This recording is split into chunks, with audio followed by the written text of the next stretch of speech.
He kōna ipurangi tēnei nā te reo irirangi o Aotearoa. Kia ora, ko Tuhimoana Aupouri tōku ingoa. Ko hikurangi te maunga, ko waiapu te awa, ko Ngāti Porou te iwi. Kei Makarika mātou, te teihana o Makarika i tēnei rā. Pātata atu ki te taone o Ruatoria. Hua te kaumārima meneti ki te tonga. My name is Tuhimoana Aupouri. Hikurangi, waiapu, and Ngāti Porou is my mountain, my awa, and my tribe. Today we're on Makarika Station, 15 minutes south of Ruatoria.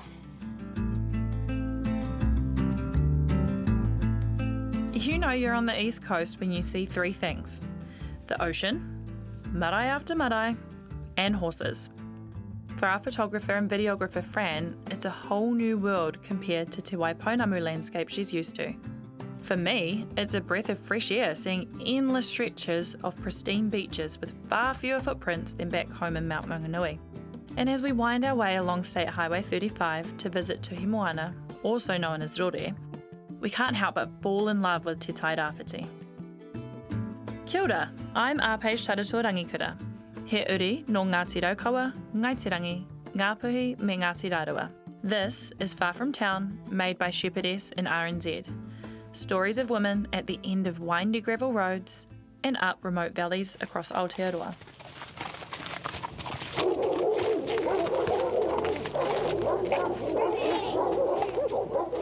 We head out from Ruatoria towards Makarika Station, one of 3 farms managed by Ngāti Growth.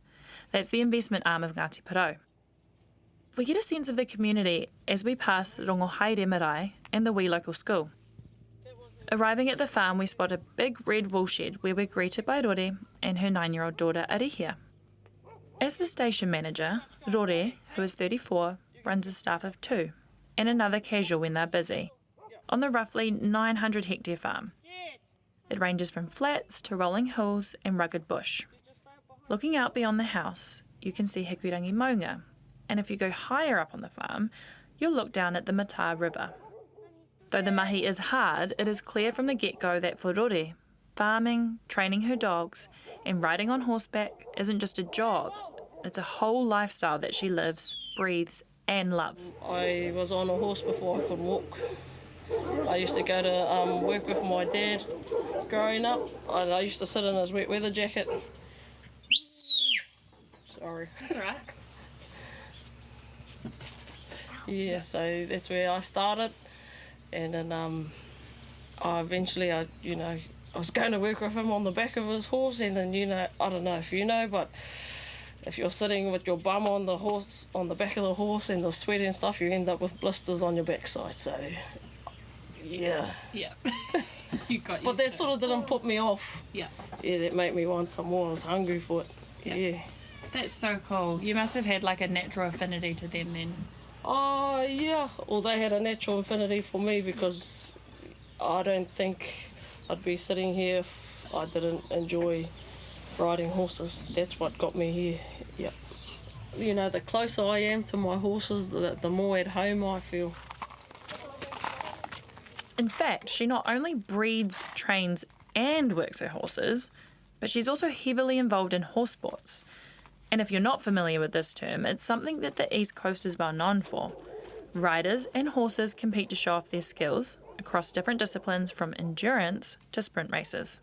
It's not equestrian and it's not dressage, in case you're wondering. Yeah, so we spend, 3, maybe 4 months in the summertime, nearly every weekend or every second weekend at least, travelling up and down the East Coast, horse sports.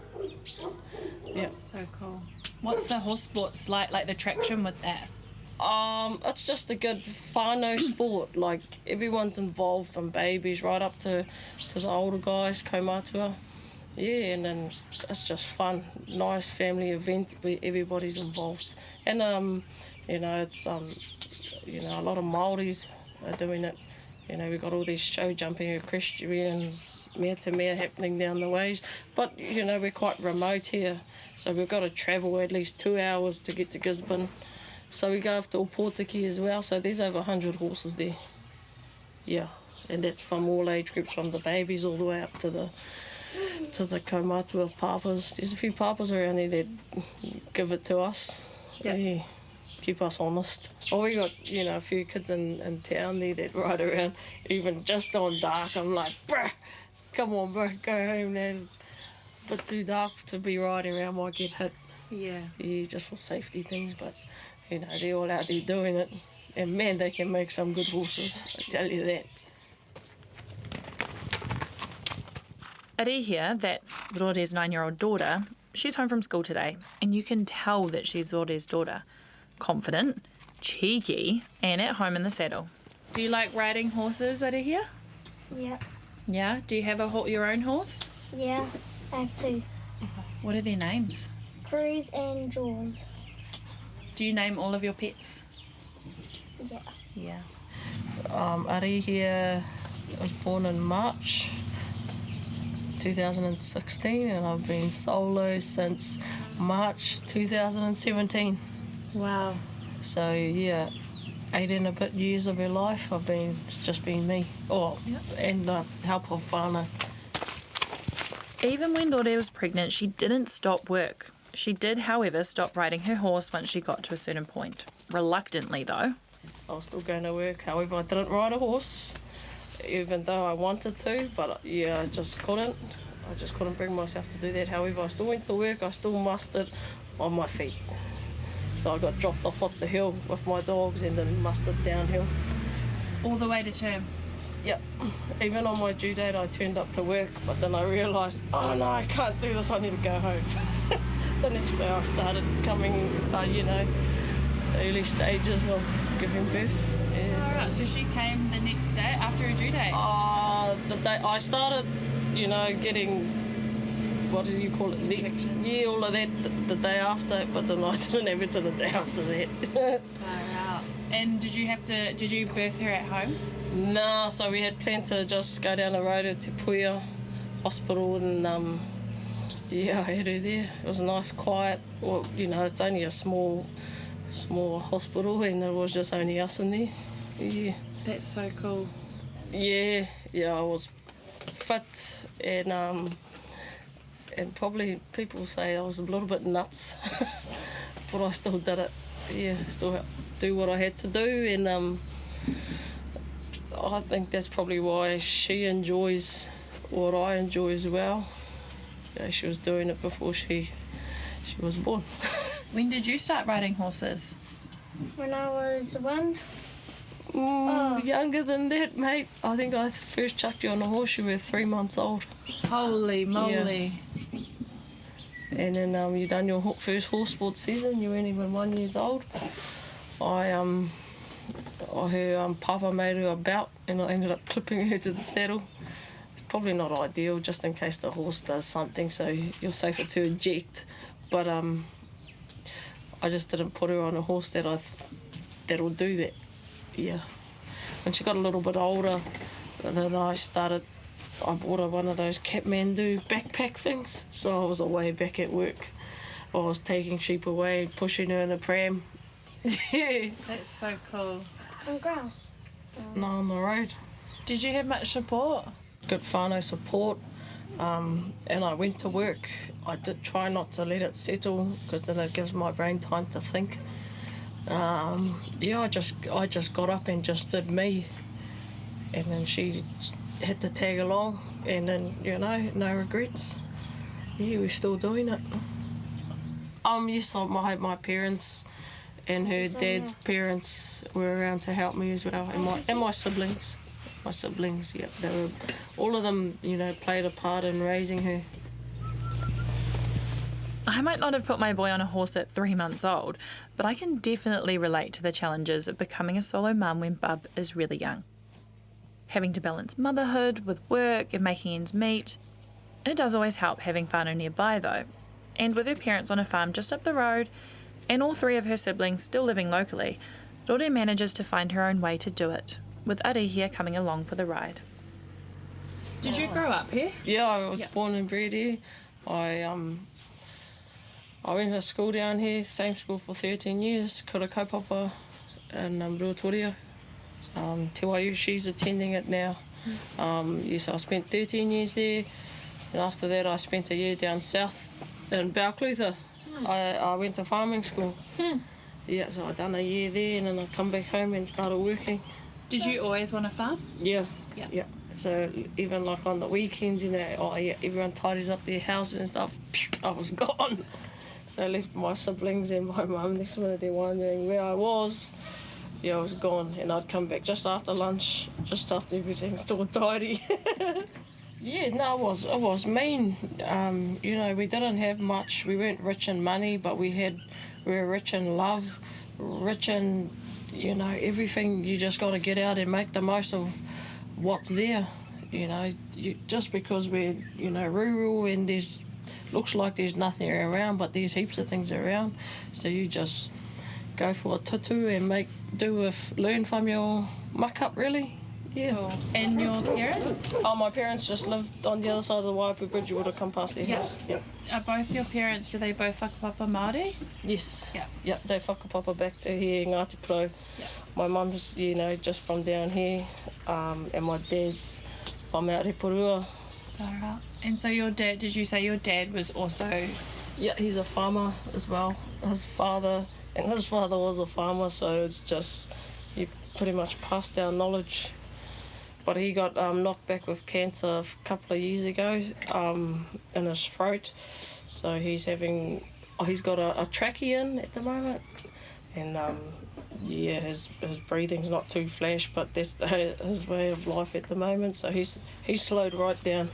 But we still get out there on the weekends when we're available and give him a hand. What's it been like, with your papa being ill? Have you guys had to adjust, and what's the adjustment been like for your mum? Yeah, especially when he was doing hospital trips, because it's so he had to go to Hamilton. So me and my siblings were all taking turns to drive, just because he's a coasty, outdoorsy type of guy. When he was doing his treatment, he didn't want to stay up there, so on a Friday, one of us will go up and pick him up, bring him back for the weekend, and then shoot him back up on the Monday morning.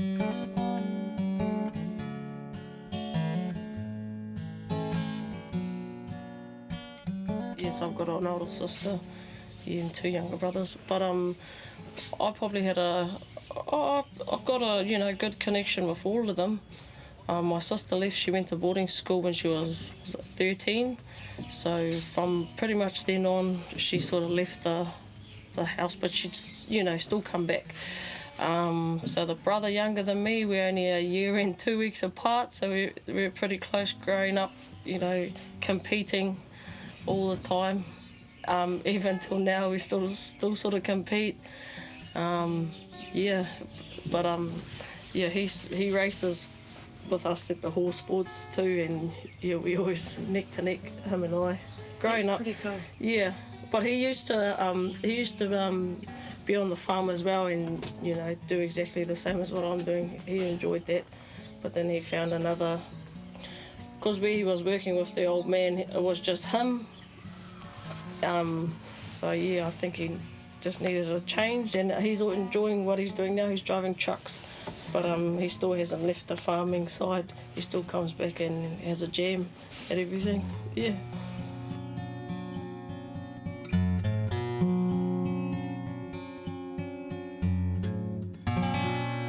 A few years ago, when my brother was still working on the farm, both of us were working for the old man. We were riding our sport horses on the hill, and his one had flipped off the bank and rolled on top of him, and he broke his leg. I was waiting for him to bring the cows around, and I was like, wow, what is he up to? Like, it doesn't take this long. So I turned around, I went back, I could hear him calling out to me, oh, I was like, what the hell's going on? So I rode up, I followed the voice. He was on the ground stretched out, and I was like, what happened? He was like, horse flipped over, and I think my leg's broken, and I could see blood. I was like, wow. So, because I wasn't on a good horse as well, so I had to hop off, and I ran down the hill to because there's no service up there. So I had to use the landline to ring the emergency services, and they were going to send the ambulance. I was like, no, you can't do that, they can't get there. So so we waited for about an hour for the chopper to fly from Gizzy, and then we got him on a stretcher, threw him in the chopper. The Westpac chopper is just a phone call away. So I think living up here we rely on the chopper, pretty hard. Yeah, and we're thankful for the for them for helping us out. Yeah. Yeah, but out here, where you're 2 hours from the nearest PGG Wrightson store, and you need to rely on a chopper when help's too far away, distance really does define daily life. But that doesn't diminish connection. In fact, it seems to be the case that across valleys and over paddocks, connection runs even deeper. No.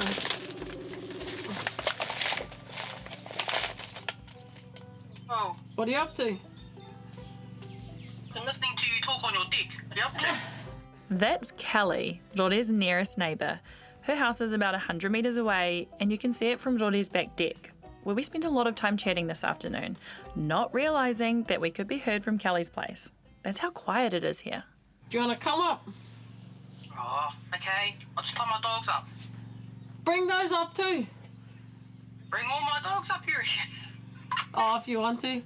Have you heard of the Shepherdess magazine? Yes, I have. Yeah, they're here. Yeah, I have, because I told you to ring them, eh? Yeah. So they told you to come up here, or they want you to come up. Oh, okay. Alright, see you soon. See you soon. Kia ora. Kelly arrives without the dogs, and though she was initially intimidated by the bikes, it wasn't long before we were spinning yarns about womanhood and really the way that women feel when they're raising children. Yeah, otherwise you can get quite Lonely, bored. lonely, start hating your life. Yeah. Like, why did I agree to have a baby? We have all Holy shit. Yeah. No one told me about this. Everyone was like, oh, it's going to be the best thing you're ever going to do in your life. Well, wow. Yep. Cool. Now can I have the real talk? Yeah. And Mum's like, oh, yeah, I forgot to tell you about that. You need... I'm like, oh. Do you know what I think? That it's something.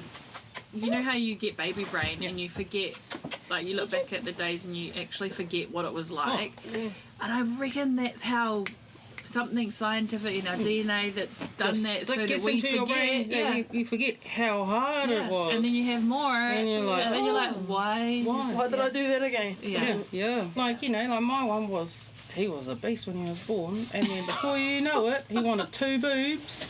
Then he was going through growth spurts, and I didn't have enough in there, and I'm like, he's trying to kill me. And then his dad's going, but breast is the best, and I'm like, I want to punch your face. Because, like, he's trying to suck these things off, and like I can't even touch them, like, and then it's like, oh no. You're gonna. I'm not gonna sell you the pretty picture. Like I love being a mum. Yeah. Like That's absolutely cool. love being a mum, but the change to your body, the impact on your life and everything. Emotional, mental, your life in general, your spiritual. priorities is not about you. Yeah. Then sometimes you have to realise, choose you for a moment, and that's not being selfish. That's just like, shit, I have to be kind of good in my brain and feeling good about myself to be good for my child. Yeah. Things like that. No one tells you that. There's so many more opportunities out there for women. Like, I tell this one, like when I was 16 and all I wanted to do was be a farmer, there was nothing, no schools, no farming schools where you could go away, and as a woman, no way was there a woman shearer, no way was there a woman presser, a woman in the dog trials. There was nothing that no. And then Dad always said to me, go get a real job, and his idea of a real job for a woman was in an office. And I was like, and then like seeing her come through and actually having to push doors open instead of like waiting for, even still, like, she's about 10 years younger than me. It was still pretty impressive what she's been able to do. And just sort of, watch me. watch me and catch up. You know, pretty much, you know, it's almost like you have to be a special type of person to do that, and have good, awesome support around you too, you know, especially having a baby and still travelling through that journey. Really? Would you want to see more women on farm, like working, managing? Yeah. I reckon mentally women have a brain for it. Like, you know, when we think about how organised we have to be for life in general, and then also because we can't work physically harder than a man, so we always try and think of like You go for technique. or just think smarter, not harder, that kind of Strategy. Yeah, like, you know, oh shit, we can't physically lift this buggy out of the drain, so how are we going to do this?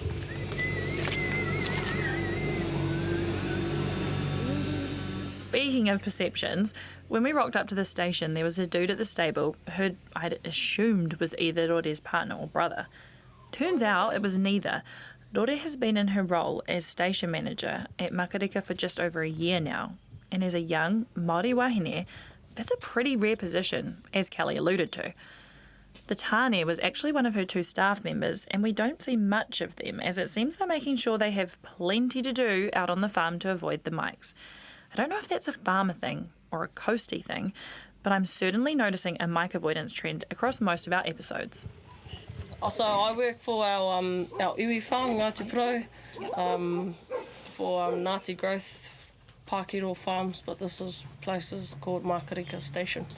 Well, at the time I had finished working full-time on Pākehiro to go down and so my dad was the neighbouring farm. He needed help, so I went down there and I helped him. And then the manager on this farm left, so there was a vacancy. And then because I still worked well with the farm manager up at Pākehiro, and he encouraged me to apply for the job. Yeah, no CV. I don't have a CV. So I just chucked my name down and we're here now. Far out. Are there many Māori station managers around here? There's a handful, but they're all male. Yeah. Yeah. Are there many female? Not farm managers, not that I know of. Oh, I know there's one of my mates in Tiki Tiki. She's on Here. Yeah, a couple of other mates that work on farm, but yeah, they're not at the manager level just yet. How does that feel? Like, yeah, knowing that you're the only woman or female farm manager. Yeah, I suppose that's a result of working hard, setting goals, small goals, and achieving those, and then the goal becomes bigger and bigger, and then yeah, I'm pretty much where I wanted to be. Yeah. Did you always want to be a station manager? Yeah. It was sort of a leap into the deep end. Previously, before this job, I was the one getting orders of, go and do this, go and do that. But then when I come here, Jesus, I don't have to do as much work, but I can get someone else to do it. So I had to learn how to give orders out to people, because I don't like telling people what to do. It's not in my nature. Like, I'm sort of a do-it person, and someone learns off what I'm doing. Yeah, and trying to manage a farm, and it's a business, so I've got to make money for it, and then be a mother at the same time. Yep.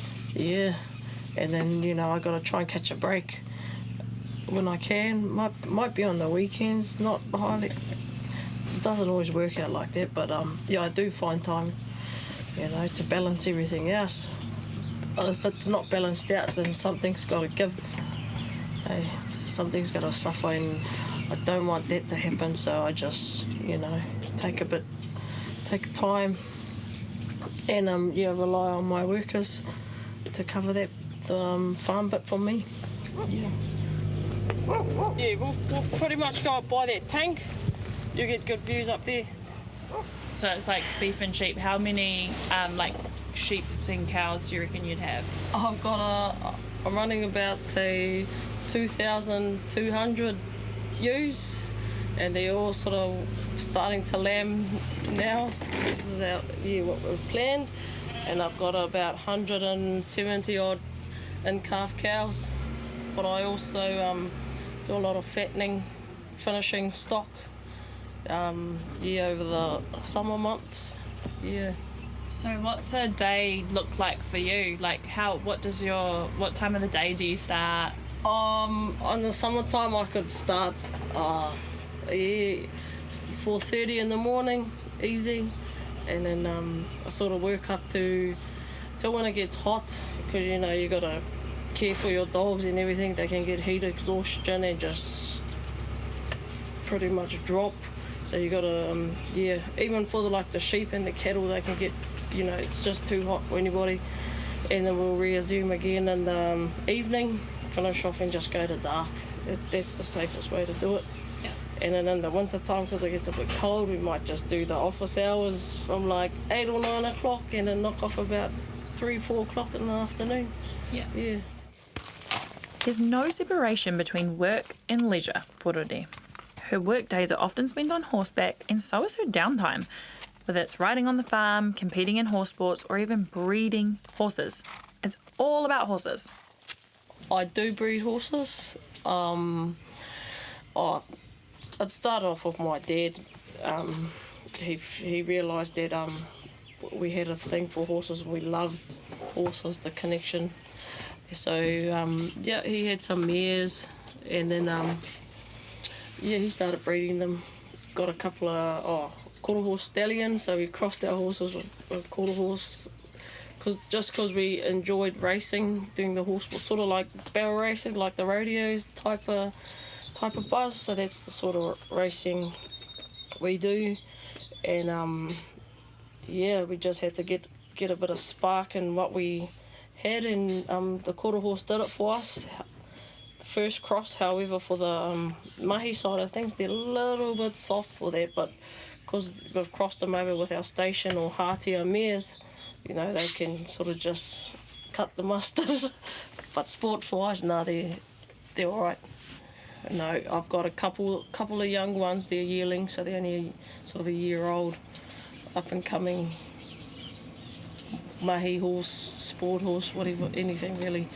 And I just keep my 4 that's handy. They're like my go-tos. I think I'd literally rely on them, put my life on them.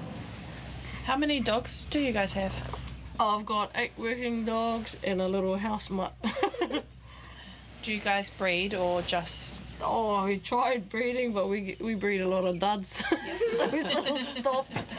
Yeah. Sort of wheel and deal with mates to get some working dogs. Yeah. Just because you got a good dog or 2 doesn't mean you're going to get a good pup or 2. Yeah.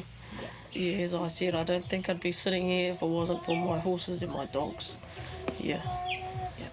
They help me enjoy life and do what I love doing. Yeah. Yeah, get in, Thor. Get in, Thor. Yeah. Arihia has a knack for quirky pet names. The name of the house mutt, that's what Rore calls their new Jack Russell, is Peaches. That, of course, gets the song from Mario Brothers movie stuck in my head all day. Peaches, peaches, peaches, peaches, peaches, I love you. Oh my God, sorry, that was terrible. But anyway, Rore had prepped a couple of horses for us that morning so we could go for a ride. Cruz and Jaws, Arihia's smaller ponies, weren't ready to go, so of all days, Rore decided it was time Arihia tried out a bigger hoiho for size. Fran and I go ahead and watch them make their way up the windy hills with literally all her dogs in tow. I kind of feel like I'm watching my idea of a real-life superhero. The way she keeps her dogs tucked in line with the horses, guides her daughter to stay calm on this massive horse, and ride her own like it required no skill at all, I'm genuinely mesmerised. Rore is incredibly humble, but in my opinion, she's an absolute badass with this energy of being completely zen, but undoubtedly in charge. It was an extension of her. Didn't seem like hard work, even though it would have been. She's just doing what she does day in, day out, and that to me is an inspiring life. We come up for a ride up to the airstrip today to suss some views out. Me and my girl thought it was a nice, beautiful day to come for a ride on a horse, bring the dogs for a stretch and check out some ewes as we've just started lambing. And how often would you get up this? Is this like kind of the top of the farm? Oh no, we go up a bit further right up to the pines up there, and then we got a couple of faces. It sort of backs on to the mata as well, so it sort of just wraps around the back of the farm. You know, I used to work on the Rore Station. I was shepherding up there, and I was literally mustering on my moanga's toes, you know, gathering stock, taking them back home, but I was literally up right under it, right at the base. You know, I mean, obviously dogs and everything else, but like what, do you ever find yourself coming up and just finding peace out here? What's that like for you? Yeah, no, it's, every day I ride to work, it's just peaceful. It just, you know, I don't know if it's a good or a bad thing, but you shut everything out, and it's just you, your horse, your dogs, and nature. So, you know, you're thinking about how wonderful it is. You know, I can't ask for a better office, really. I have to wait for the... Riding the horse back down to the house with Rore, talking about the community, the whenua and her day-to-day, I honestly just want to call my whānau and say, hey, I'm not coming home. I want to be adopted out as a Ngāti girl, and even better, come join me in Ruatoria. There's just something in the very down-to-earth, rugged, real and hard-working lives that they lead that really speaks to me. I think it's easy as a passerby, driving along a road surrounded by farms and trees, to assume that there's not a lot happening. But that couldn't be further from the truth. Spending the day with Rore, Kelly and Arihia, I see just how full their lives are in these remote places. And actually, even though there are far less people, and it might seem quite isolating, coming together, connecting and gathering as a community is incredibly integral to their survival. And unlike us townies, where we have to go out of our way to get genuine peace and quiet, for Rore, that peace and quiet is right here on her farm, on the back of her horse, at the top of the hills, with her dogs and her daughter right beside her. You know, I don't have to answer to anybody. You know, when she was younger, you know, it was just get up, let's go and get in the truck, we're going to do horse. And then now it doesn't even worry her, she just comes. She's keen. It's just her norm. Yeah, she doesn't know anything else really, but at least she can change that herself when she gets a bit older. She doesn't have to do it, but at least she can say she's a Ngāti girl and she can ride a horse. Yep. What does it mean for you bringing up Arihia here? It means everything. You know, she's walking on the land her ancestors once walked on. You know, we're always outside. Not everyone's made to sit inside counting and whatever they do in the classroom. I know I didn't enjoy it, but I had to do it to get to where I am today. So I'm grateful for that.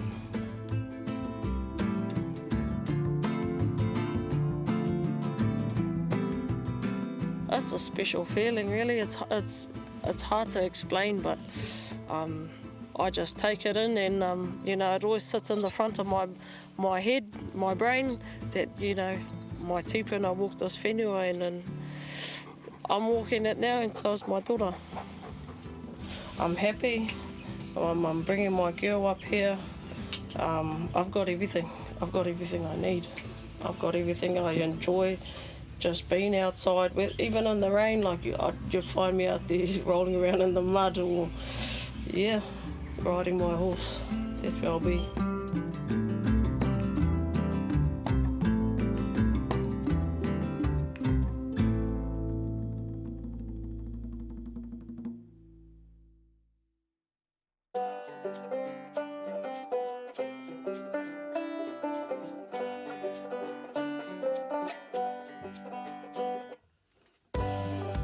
Thanks for listening to Far From Town, a podcast series from the team at RNZ and Shepherdess. If you enjoyed this episode, make sure you're following the series in your favourite podcast app to hear more stories of women living at the end of windy gravel roads and up remote valleys across Aotearoa.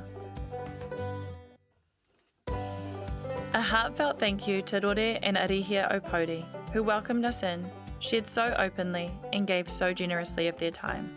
It was a privilege to sit at your table and hear your story. I'm your host, Aupouri Tarato Rangikura, he uri no Ngāti Raukawa, Ngaitirangi, Ngāpuhi me Ngāti Rārua, presenter, writer and producer for the series. Francine Board captured photos and video along the way. You can see these on the webpage for this series. Felicity Connell is our researcher and production assistant, and Christy McGregor is the series producer. The series was engineered by the RNZ operations team. Justin Gregory is the executive producer for the series, and Brianna Uritich-Gregg is the production coordinator. Thanks to Janina Schwanica for all the great advice and guidance on the series. Tim Watkin is the executive editor, audio. You can find more of RNZ's great podcasts on the RNZ website, rnz.co.nz/podcast. Have a listen.